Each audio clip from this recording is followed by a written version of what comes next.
Well, good afternoon, everybody. Welcome to our webinar this afternoon. My name is Louise Turner and I'm the Membership Development Manager here at CILEx. So today we're going to talk all about how you can become an advocate and how you can get the rights to represent your clients in court. So as you can see, the webinar is being delivered live, which means that you can ask questions as we go along. So I just want to take a few moments now so that you can familiarise yourselves with the Q&A box. So if you hover your mouse over the middle of the screen, slightly towards the bottom, a toolbar will come up and you'll see in there's two little speech bubbles. One has a question mark in. If you click on there, then the Q&A box will appear on the right-hand side of your screen. So please use that box to ask any questions you like of our presenters today. We've got Danielle Ingle joining us from CILEx Regulation and Roy Morgan from Altior by Barbary. So our presenters might also use that question box to ask you questions. So make sure that you've got it visible on your screens now so that you can use it. All of our slides from our webinars are circulated afterwards, and we also will circulate the Q&A. So we try to work through your questions as we go during the webinars, or find a convenient time, usually towards the end, to go through some of your questions. But if we don't get to answer all of them during the webinar, don't worry, because we will answer them and we'll circulate them all afterwards with the slides. So this week's webinar is quite close to my heart because in 2011 I was authorised by CILEx Regulation as a Chartered Legal Executive Advocate in criminal proceedings. I would say this was a real gear change in my career because it allowed me to gain parity with my colleagues who were advocates in the office who were already going to court. It also allowed me to offer continuity to my clients in their representation and enabled me really to build up my client following. So it was a really positive experience for me to do the advocacy course. 2 years on from becoming a CILEx advocate, I then completed the Law Society Criminal Litigation Scheme. And in 2013, I was authorised to act as a duty advocate within my local magistrates' courts and police stations. So that was really valuable to the firm that I was working for, and it also afforded me a nice pay rise, which I was very grateful for, and it was good because I put in a lot of hard work and dedication, so I was really happy with that. But most of all, happy that I could represent my clients in courts. That was a real, a real achievement for me. So today is all about exploring how you too can become authorised as a CILEx advocate. And I'm now going to hand over to my colleague Danielle Ingle, who is Practitioner Team Leader from CILEx Regulation, and she's going to discuss with you the route to becoming authorised by CILEx Regulation as an advocate. So welcome to Danielle. Thanks, Louise. So as Louise mentioned, I'm the Practitioner Team Leader at CILEx Regulation, and one of my responsibilities personally for that is undertaking the work that we do in relation to authorising CILEx practitioners and Chartered Legal Executive Advocates. I'm going to go through the stages of the process of becoming an advocate today using the Rights of Audience scheme. We do offer the opportunity to become an advocate with litigation rights as well under the Independent Practice Rights scheme. I might touch on that as we go, but I think we might be planning to do a webinar on practice rights separately. So if you've got questions about that, I'll talk you through later in the slides how you can mention those to us. So then if we move on to the next slide and look at the route. So essentially, there's 4 main steps that you need to cover when you're coming to CILEx Regulation looking for authorisation as an advocate. This is that you've got a matched law and practice paper at level 6 or equivalent. You then apply for a certificate of eligibility, attend an accredited advocacy skills course, and once you're a fellow and you've done all the above steps, you can apply to become an advocate. So if we look at moving on to seeing about completion of the relevant units, if we move to the next slide, You can see, as Louise mentioned, that you can apply for rights in three main areas: civil proceedings, criminal proceedings, and family. Now, there are requirements in the Rights of Audience Certification rules that the applicants are graduate members of CILEx or chartered legal executives, and that they have relevant knowledge to the area that they're seeking the rights. So at level 6 standard, if you're looking for a civil proceedings certificate, you would need to have covered contract law, law of tort, and civil litigation.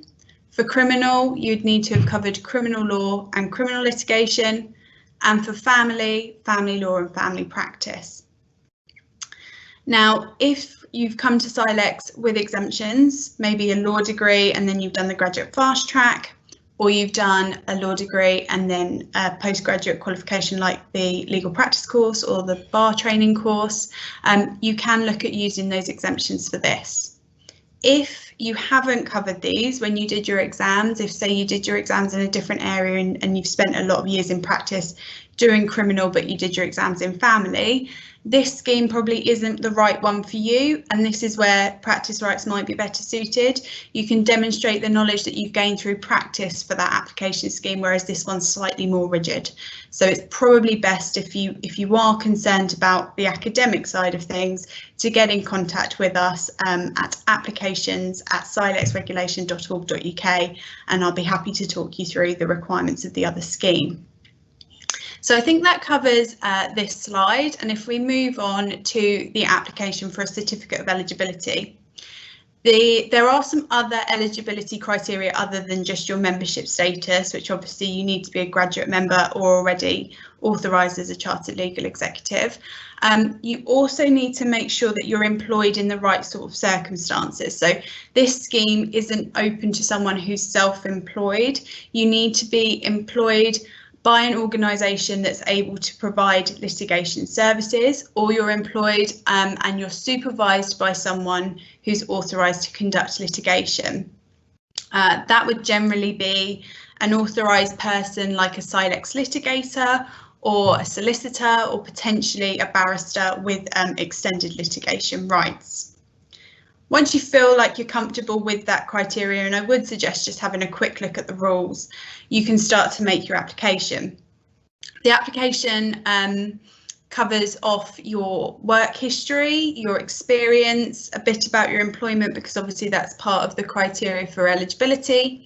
And we also ask your employer to sign the application to confirm what you've said, and also to confirm that you have the right exposure to the work and would continue to do so if you were authorised as an advocate. So the application form can be found on the CILEx regulation website, as can the relevant portfolio templates that I'm going to talk through in a moment.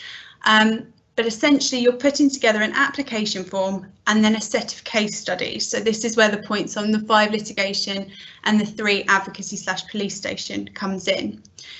So this application is really looking to see that you've had the right exposure to work, that you would be able to cope with the demands of the course, and you'd be ready to go into court.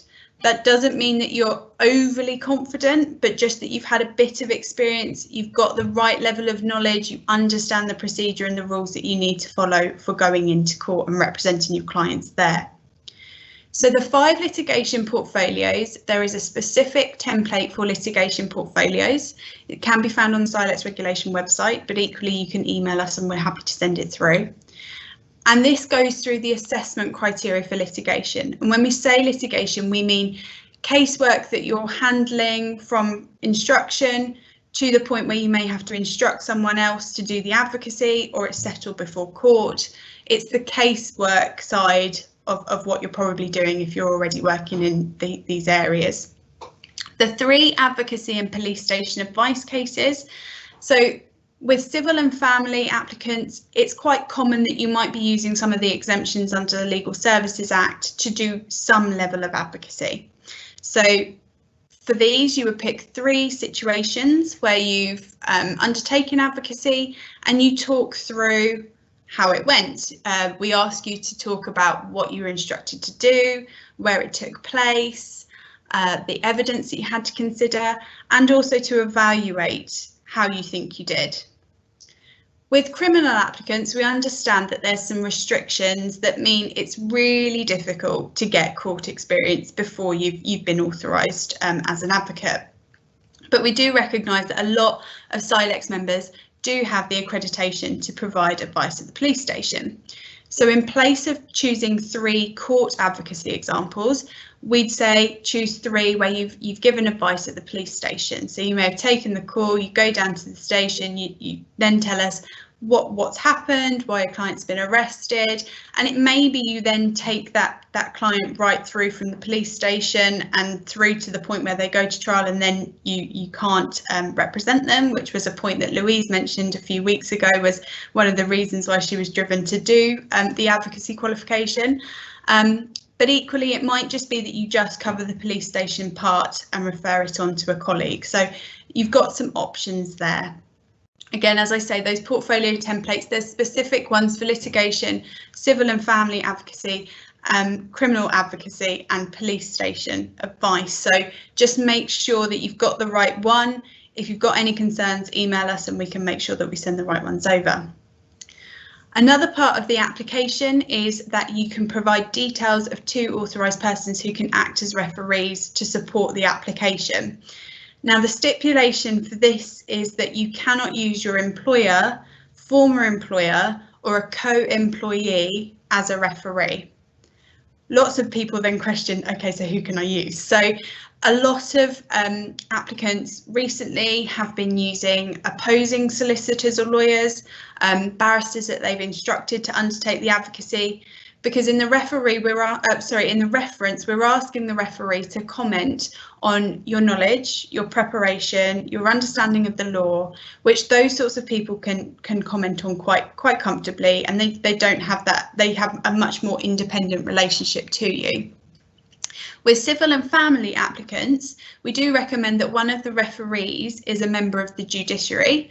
So we do quite often see deputy district judges or district judges acting as referees for those applicants. With a criminal applicant, obviously we don't expect the same, because the chances are you're not going to have that same opportunity to be in front of a judge before this. There is an application fee for the assessment of the certificate of eligibility side of things. It's £110. That's paid to CILEx regulation. In addition to the assessment fee, there's also a requirement to do a standard DBS check. The fee for that is around £35, and that's paid to the provider of the check. And then obviously there are course fees to consider that are paid to the course provider, and the fee for the course that Roy's going to be talking about is around £2,000. So that's the bare bones of the application. If we move on to the next slide. So how is that processed once it gets to CILEx regulation? So one of the big things that lots of people worry about is, if I've got it wrong, do you just fail it and that's it? And the answer to that is no. Like everything that CILEx regulation do, we're assessors and it's an assessment process. So unlike an exam, we work with you. We can't obviously tell you what to do, but we can guide you into what the standard is. And sometimes it's just that you need. So when you first send your application in to us, I will take a look at it and review the presentation of the information and look at if there's any specific areas that need to be expanded. And I am going to move on in a bit and talk about some of the areas that commonly people fall down on. And we work together to get the application ready for assessment. The assessment in the rules is required to be undertaken by an external advisor. So we have 2 advisors currently who are specialists for criminal, civil and family proceedings, and they will review the application in full and let us know if they consider that it demonstrates sufficient competence. Again, the assessor might ask for additional work. This isn't anything to be put off by. Sometimes they want extra explanation. Sometimes it's a case of they're worried about the range of the work, so they might ask some further questions about that. And more recently, we've had just, can I see another example of a police station advice portfolio? It's all perfectly normal. It's nothing to be put off by. It's just they want to gauge and be comfortable that you're going to be able to do the best in the course when you get to it, rather than being sent too early. Once we've got through the assessment side of the application and the processing of that, we contact your referees, we review what they tell us, and that's one part of obviously the checking. And as I mentioned before, there's a standard DBS check requirement. We talk you through all of that when you apply. The reason for that is because technically you're applying for additional rights, additional practice rights in terms of rights of audience. So there is a requirement for a check there. There is a need for some ID to be sent to us, but as I say, I won't bore you with the details of that today. It's really straightforward and we'll talk you through once you've made your application. So if we move on to the next slide, I think we're looking at top tips for your portfolio. So as I mentioned before, I look at every application when it first comes in. So I've got a reasonable wealth of knowledge as to where people struggle and how people can benefit, hopefully from my 5 years of knowledge of doing it. So first thing I would certainly say is choose a range of cases.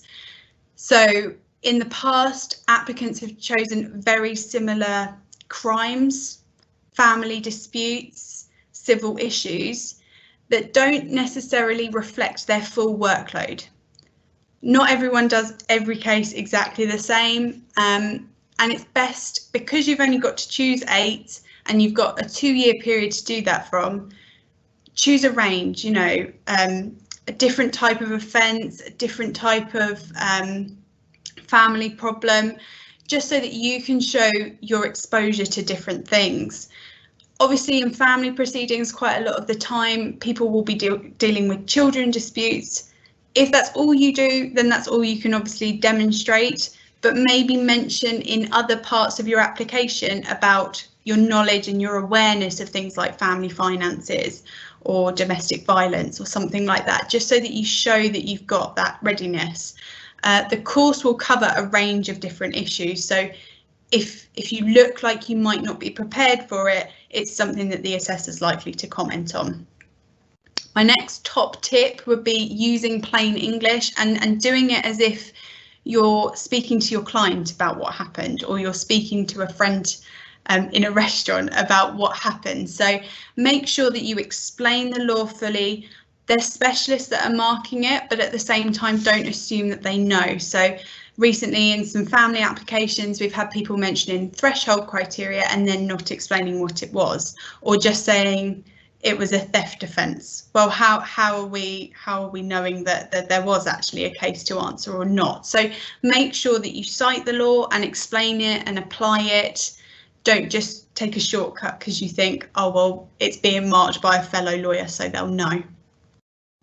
The next point is issues doesn't always mean problems. Now, the reason I've put that here is if you've looked at the portfolio template, or if you're going to look at the portfolio template, a lot of it comments on explain the evidential issues, explain the conduct issues.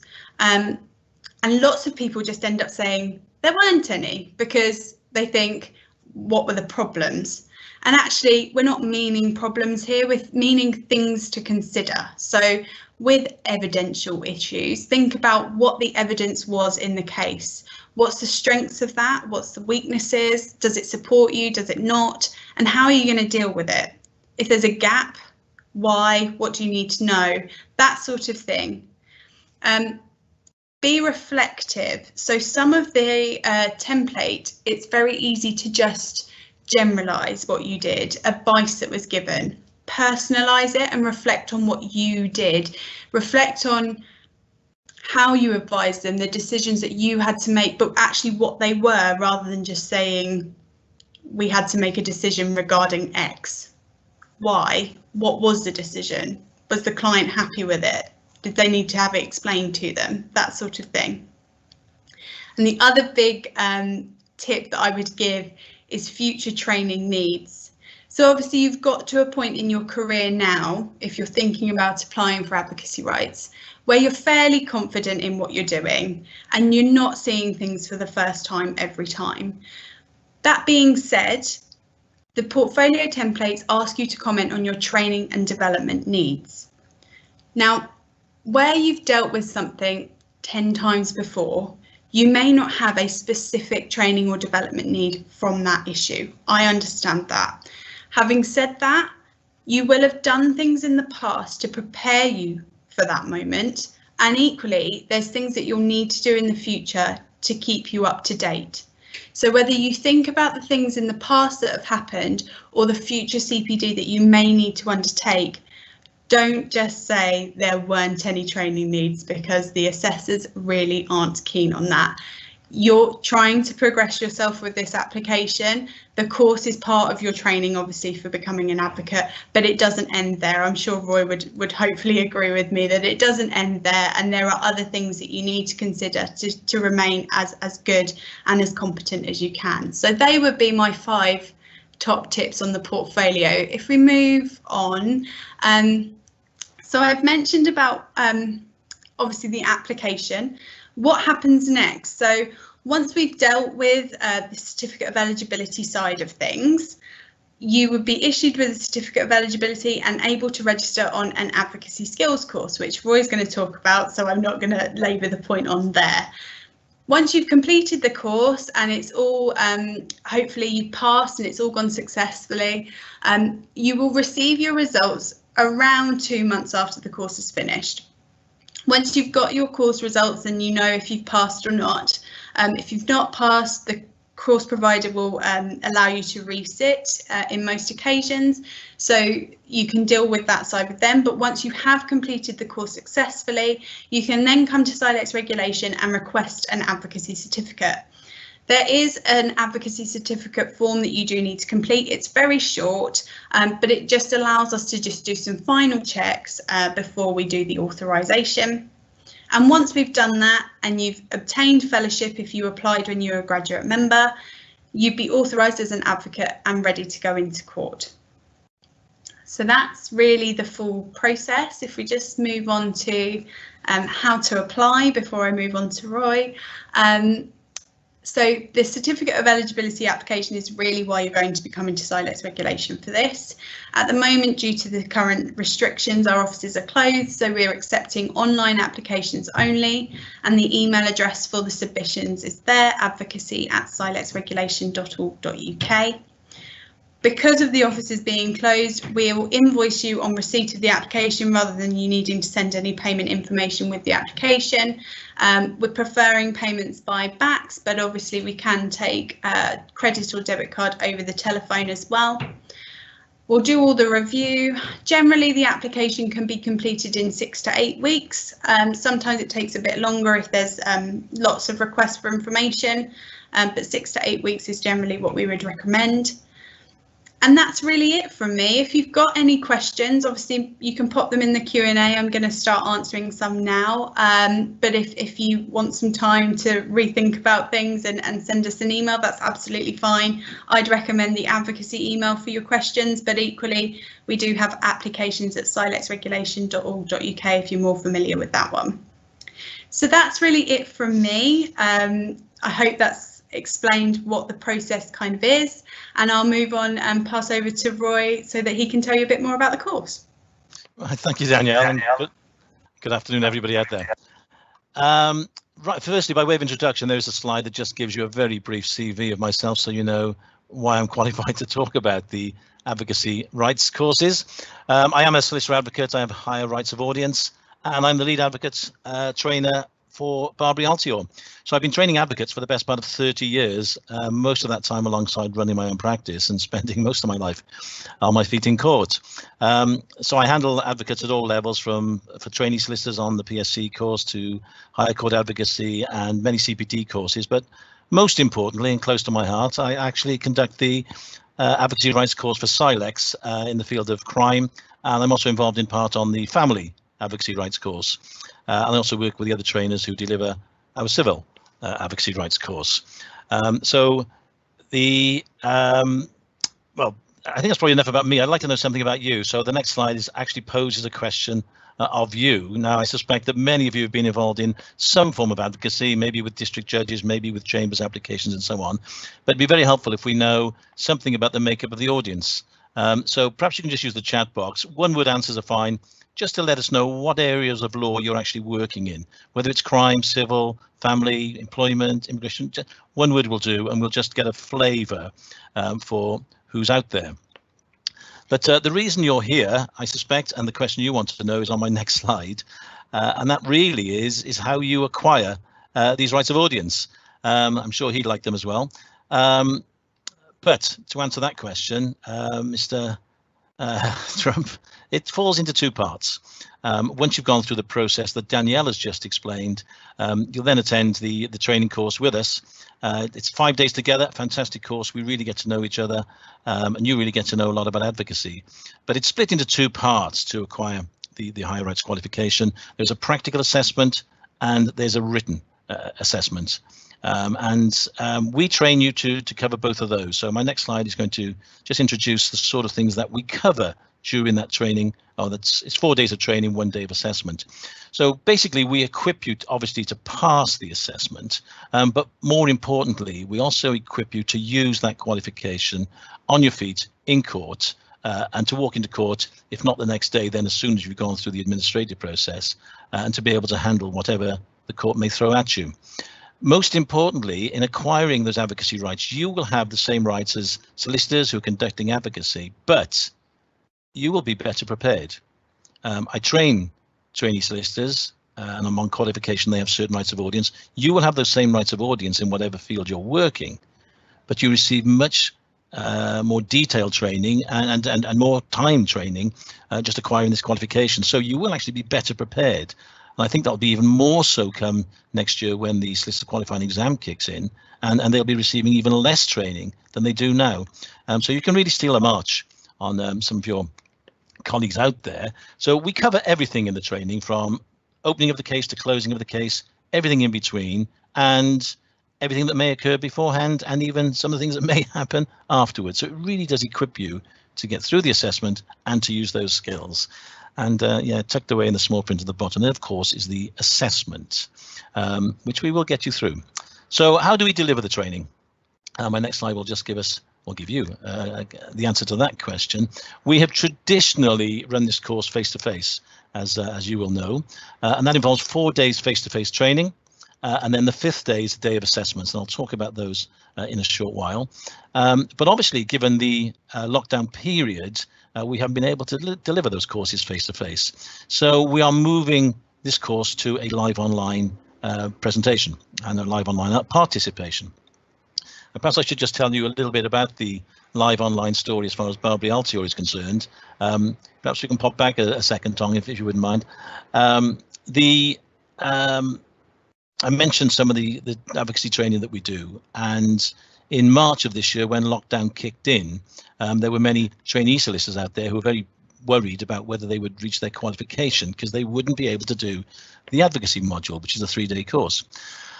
So we ran a 3-day pilot, and we were able to convince the SRA that it could be run online, and we've now been running all our advocacy courses, including CPD courses that some of you may want to attend on in the future. Danielle mentioned about it isn't just getting this qualification, it's maintaining it and improving it. And we do quite a number of CPD courses, all of which are now being conducted online. And now the CILEx Advocacy Rights course, we're preparing that ready to deliver online. Now, I must confess, I was skeptical beforehand as to whether you really could train advocates online, and I've surprised myself because it's working. And the feedback we're getting from delegates on the live online advocacy courses is nothing but positive. They're having a really good experience. So the way in which we deliver it online, very similar to how we do it face-to-face. There's trainer presentations, there's preparation and participation by the delegates working in groups. And with the system we use, we can move you into breakout rooms, but just the same as walking down the corridor into another room where you then work within your group or within pairs, and you prepare for various practical exercises. So you spend a lot of time on your feet, metaphorically speaking, online, of course, actually conducting advocacy exercises. We also take you through, and you actually sit a mock written assessment, which will stand you in good stead for the actual assessments. So I'm going to use the criminal advocacy rights course that I take to give you a flavour of the structure of that course. Now, for civil and family, the content obviously is very different, but the structure is quite similar. So hopefully this will give you a flavour, and I will talk about civil and family once I finish this. So 4 days of training. The first day, and I'll just give you an indication on the first slide there. This really is dealing with every sort of application you may need to make on your first day in court. Your client's been arrested, appears before the magistrate's court. You may not be ready, the prosecution may not be ready. So you're having to deal with possible adjournments. Does the case stay in the magistrate's court? Does it go to the Crown Court? Allocation hearing? You'll have to deal with that on the first day. If there are multiple charges or multiple defendants, then you're dealing with joinder and severance. And of course, if it's going off for trial, there'll be case management or the equivalent of a pre-trial review. And most importantly, for your clients who've been held in custody overnight, they want you to make a bail application. So the delegates practice all these sort of applications on day one. It's obviously a very full day, but firstly, very rewarding, and secondly, hopefully, very educational in terms of being able to stand on your feet on that first day in court. Day two, very different. It's my next slide, which is really a black letter law day, and this sets you up for normal practice, of course, but most importantly for that written assessment. And we cover all the areas of law that are likely to crop up during your written assessment, and you see the various subject matters there.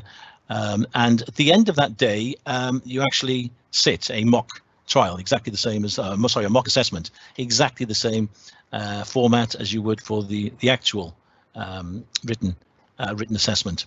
So that hopefully gives you enough of a steer to get you through your written assessment. But what is this thing called the TSP? Well, it's explained on my next slide. TSP stands for a trial strategy plan, and if you take nothing else away from this course when you come on it, the trial strategy plan is, I would predict, is the thing that you will use most. The most common feedback I get from delegates who've been on this course and many other courses, and I introduced the trial strategy plan to many other advocacy courses, it revolutionizes the way in which you prepare your case. And a similar structure, similar trial strategy plan method is used on the civil training course and also on the family training course. But I'm dealing with crime here, so just to give you a feel for it, and what do those 6 headings cover? The case theory is, what is the case about? What does the prosecution say happened? What does the defense say happened? And what that does is to start the feel for the case and how you're going to run it. We then move into case analysis, which is working out where the real issues are. And Danielle was talking about issues, and this is what we identify. What are the issues in this case? What is it the prosecution really need to prove? And in most criminal cases, 90% of the evidence is not in dispute. It's working through that 10% where the gems are, where the key issues are, and that's what you need to deal with. We then analyze our own evidence. We look at the strengths and the weakness of it, and those of you who've been conducting various cases in various fields, I'm sure, would have done a similar sort of thing, perhaps in your mind, but we formalize it in a much more detailed way.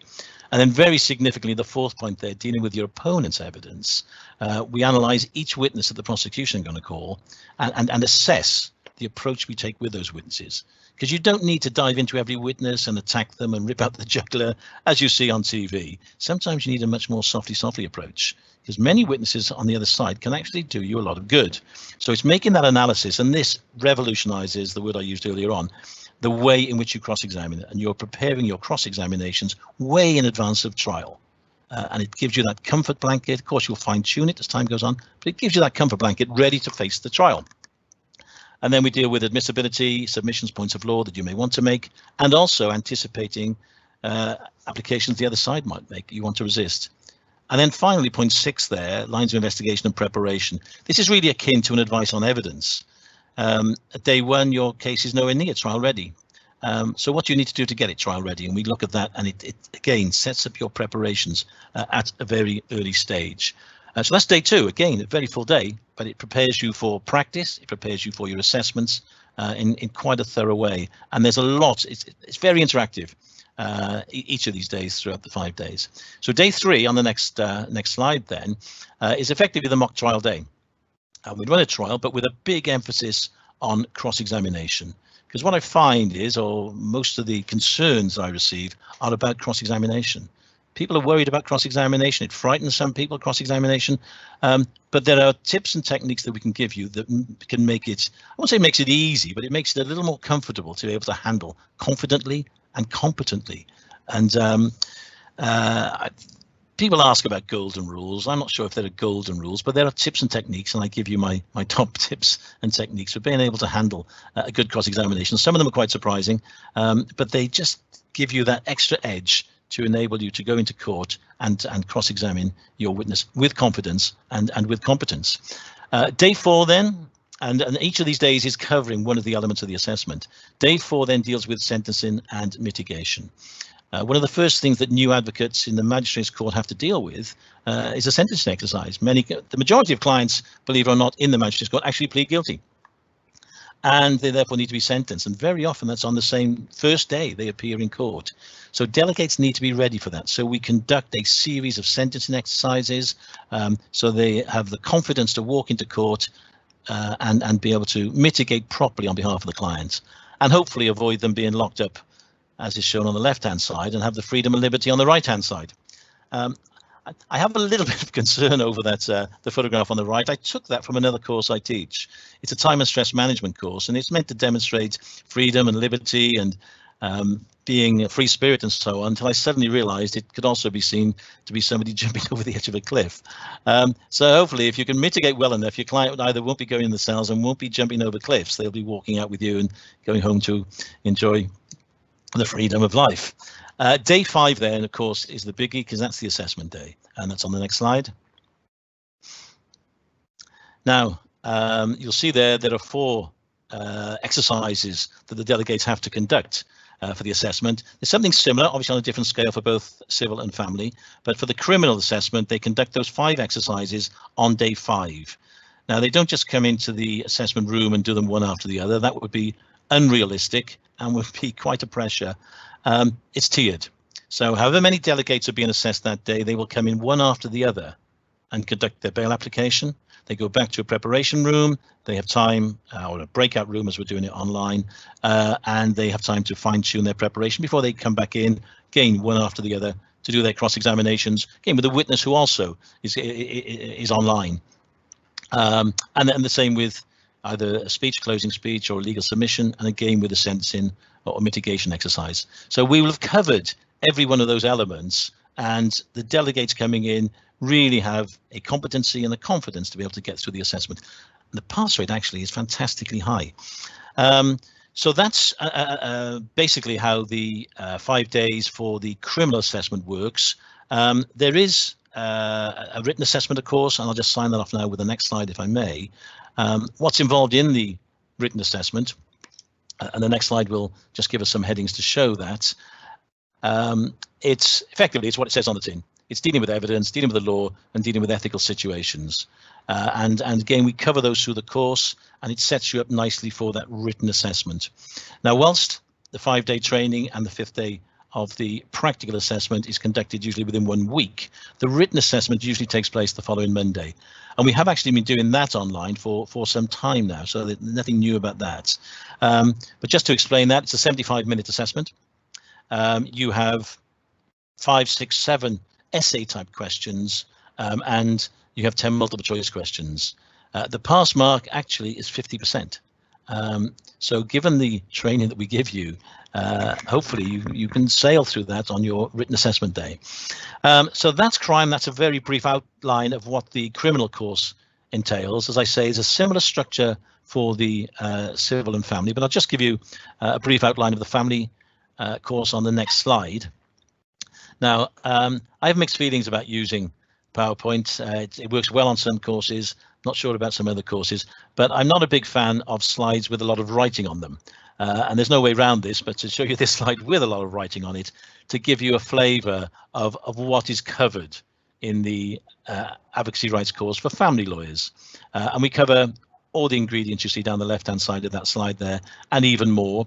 And that again prepares you in the same way as we do with the criminal Advocacy Rights course, prepares you to conduct both the written assessment and the practical assessment. The practical assessment for family obviously is slightly different from crime, but again, you will do 4 exercises. One is a case analysis or presentation of a skeleton argument. You'll make an interim application, as you would very frequently in the family court, of course, and then you conduct a piece of work with an advocate, with a witness who will be online. It might be an evidence in chief, it might be a cross-examination, it might be a re-examination based on an exchange of statements. And then finally, a speech of some sort, usually a closing speech. So 4 similar exercises. Again, we'll be conducting those online, and again, it works. Now, as far as civil is concerned, if we can see the next slide. Yeah, it's about that dirty stuff called money usually, isn't it? Which is why I tried to stay out of the civil courts. I'd rather be dealing with people's liberty. There's an oddity with the civil course, because there is a part of the course you can take just for 2 days to acquire the rights to just deal with in-chambers applications, judges' room applications, and so on. But boy, would you do that for 2 more days? You can actually get the full package and be able to stand on your feet in open court. So it's a similar 5-day course, 4 days of training, 1 day assessment, and you'll see there the sort of rights that will give you, even to appear in the coroner's court. And I think I can count on the fingers of one hand how many solicitors I know who have any experience of appearing in the coroner's court, who want to go in the coroner's court. But by acquiring this right, you would have the right to appear in that court as well as everywhere else. And the next slide then just shows the sort of assessment for civil, very similar to the families you'll see there. I won't go through it, you can see it for yourself. And as you know, this is recorded anyway, so you can always come back to it. But a very similar structure to both the family and the criminal advocacy rights course. So the next slide poses the question that I'm sometimes asked, why do it? Well, there's 5 answers there. We're in a strange time at the moment, aren't we? And I'm receiving lots of queries from lawyers who are furloughed at the moment, who are wondering really what their future might hold, who are wondering whether they can put themselves in a better position for their firms and for themselves. So career advancement and business development is a great opportunity to really acquire a very worthwhile and valuable qualification. It's good PR for the firm, of course, it's good PR for you. But most importantly, perhaps for the clients, it's continuity. What an awkward conversation is it that when you perhaps, from a criminal point of view, you've been at the police station with the client, you've been preparing with them, you gain their trust, and then suddenly you have to say, I'm sorry, I can't do the hearing for you. You have to hand over to somebody else who has rights of audience to do that hearing. It's an awkward conversation. With the rights of audience that you can gain on this course, you don't need to have that awkward conversation. You have that continuity, and the clients who've warmed to you and whose trust you've developed, they get that continuity. It also is financially beneficial, of course, because you're keeping the fees in-house. You're not farming it out to counsel or solicitor advocate or wherever it might be. You're keeping those fees in-house. So it's good business. It puts you in a very good position and makes you even more of an asset than I'm sure you already are to your own firms. So finally, on my last slide, I smile before it even comes up. What are you waiting for? Despite the color of my hair, I have a 6-year-old daughter, and I tried to pick her up from school as frequently as I can. And I was picking her from school one day, and she was actually in the hall doing a martial arts course that she does, of all things. She can pack a good punch, I tell you. But while I was waiting, I was looking on the boards outside, and they're a big hockey school. It's grass hockey, not the ice hockey you see there. And I saw this expression, you will always miss the shot you never take. I think they've stolen that from the world of basketball, actually. But you'll always miss the shot you never take. And I've used that expression now in so many courses because I think you have a great opportunity, particularly at this time, to take that shot, go for it, and acquire your rights of audience in whatever direction you are going. So take the shot. Hopefully I'll see you on the course soon. Thank you very much. Thank you, Roy. And thank you to Danielle also. Thank you both for those excellent presentations. I'm sure our members now feel fully informed about how they can get their advocacy rights.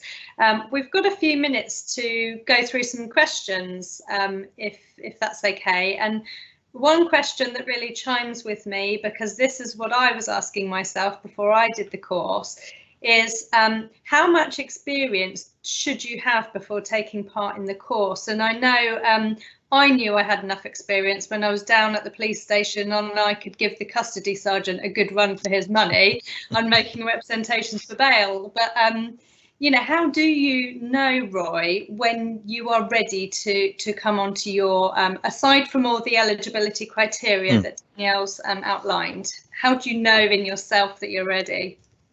Well, I think it's when you answer that awkward question I just mentioned, when the client says, why can't you represent me? And you tell yourself, I know I can do a good job, I can go in and do that. You may have seen other advocates do it and you think, I could do a better job than that. I think once you can answer that question in the positive, that's the time to do it. You don't need a wealth of experience because we take you through it. That's the whole point. We take you through it. And as I said earlier on, solicitors are qualifying with rights of audience, the same as you will have, but you are better prepared than the training that they get. Yeah, absolutely. And you're right. I always found that a very difficult conversation to have at the police station, particularly with youths, because you would really have to work to build up that trust with them. And some of them were in local authority care, being shoved from pillar to post, and you felt awful saying, and now I'm going to pass you on to someone else to represent you in court tomorrow. So I agree with you. It was very I felt great when I could say to them, well, actually, you're going to see me again tomorrow at court and I'm going to help you, so don't worry.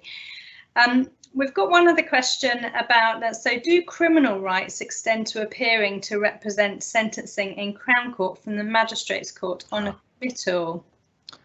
Well, the committals don't exist anymore. They were abolished a couple of years ago.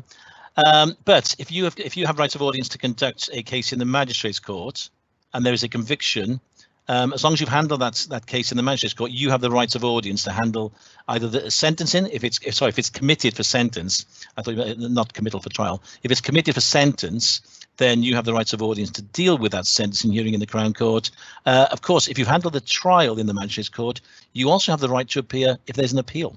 Yeah. So you can actually be appearing before the Crown Court judge. Great. Okay. I'm just looking for a few more questions. Would you recommend doing the course just for the knowledge and experience? I don't envisage needing the qualification, but it sounds like it would be helpful for representing clients at quasi-judicial hearings. That's a really good question. Well, it's a very simple answer, yes. I think it will equip you for any type of hearing, frankly. And that's why I highlighted that trial strategy planning that we do, because it really enables you to handle just about anything, because it's an in-depth analysis. Many experienced advocates who handle trials quite comfortably, they've come on CPD course. I do a CPD course just on trial strategy planning, and they suddenly think, why did I know this 20 years ago? It totally gives you the confidence and the competence to handle anything. So yes, just acquiring the knowledge, even if you don't want to do the assessment. But as you've done it, why wouldn't you? Yeah, and negotiating skills, of course, are good for all sorts of business. So well, I constantly say advocacy isn't limited to the courtroom. Yeah, I agree with you.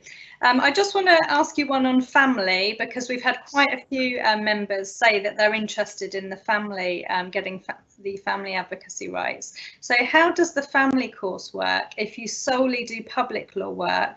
Will I also have to do private law areas such as private law children, even though I only work in public law care cases? Yeah, it's a good question. We've had a number of delegates in the past who work for local authorities and so on, and they're doing predominantly public care work. But yes, there is an element of private work within the course and within the assessment.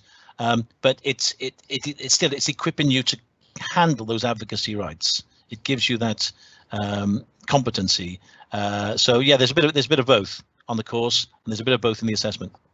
Okay, and are you able to take any materials into the written assessment with you? I like this question, thinking ahead. Well, yes, it's a partial open book. You can take quite a lot of information in with you. And you may say, well, we're doing it online, I can have whatever I want in front of me. Well, we make you scan what you have in front of you before that assessment takes place, the written assessment takes place. But yes, you can. It's partially open book, but I always give a cautious warning. This is a 75-minute exam, the written exam. And a danger is, you may think, if you have a lot of reference works with you, it's a comfort blanket. It might be a comfort blanket that strangles you, because you'll want to look something up for a question that may only be worth a couple of points or a couple of percent, and you get drawn in. and suddenly you spend 10 or 15 minutes for something that's going to get you 2%. So yes, clearly, yes, of course, you can take materials with you, and we explain what they are well in advance, so you know exactly what you can use. But we give you tips on how you should use those materials during the exam as well. For the practical assessment, as you would in court, you can have what you like in front of you. Okay. So a couple more questions about how the online delivery works. So I remember when I did my course with you that I was video recorded, and at the time I thought that was absolutely horrendous and I was never going to get through that. But actually it really helped me to watch a recording back, and I thought, well, actually I look like I know what I'm doing and I don't look nervous at all, and that even gave me the confidence that I needed to think, well, even if I feel nervous inside, I obviously look fine, so I'll just get on with it.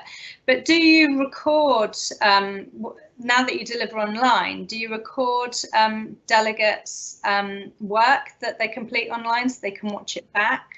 Yes, we do. We don't record and play it back during the training session, but each day is fully recorded. At the end of the day, that recording is available, so they can look back at it, they can review it. And obviously, if they have issues or queries or whatever, we can pick them up the next day. I think that's really valuable, yeah. I think, to the individual. And just one more about the delivery. So now that the course is online, does this give more flexibility when you can take the course? Well, depends how many times we list the courses, I suppose. But yes, it does. It certainly gives flexibility in this respect. Normally, when we're doing them face-to-face, we do them at CILEx premises in Bedford. So people having to travel and so on and so forth, and they need to fit those in with wherever their other commitments may be. Online does give us a greater flexibility as to when we can list those courses, because we don't need to have the accommodation, physical accommodation available. And having said that, of course, that's the other benefit of doing it online. It is economically better, because you're not having traveling costs, you don't have accommodation costs, you're not away from home, or when we're back in the office, you're not away from the office. It's beneficial all around. Yeah. Yes, I think is the answer. Yes. So dependent on demand, you shall aim to meet the demand, I guess. The greater the demand, the greater the number of courses we'll run. Yeah. Yeah. Excellent. I don't know if this might be one for Danielle and yourself, but there's a question: will I need to undertake the client care and research skills course before I make my application if they were not a requirement when I qualified? Not under this scheme, no. So the knowledge requirements just focus on the matched law and practice paper at level 6. So if you didn't have to do them when you qualified, you're already qualified presumably, so you'd be absolutely fine. Yeah, and there's one, why is it I must be a fellow to have advocacy rights? I think I'm guessing it's because you need to be a qualified lawyer before you can take that extra step to apply to be authorised as an advocate. Have I got that right, Danielle? That's right, yeah. It's just built into the rules that only chartered legal executives can be authorised as advocates. So unfortunately, that's just how it is.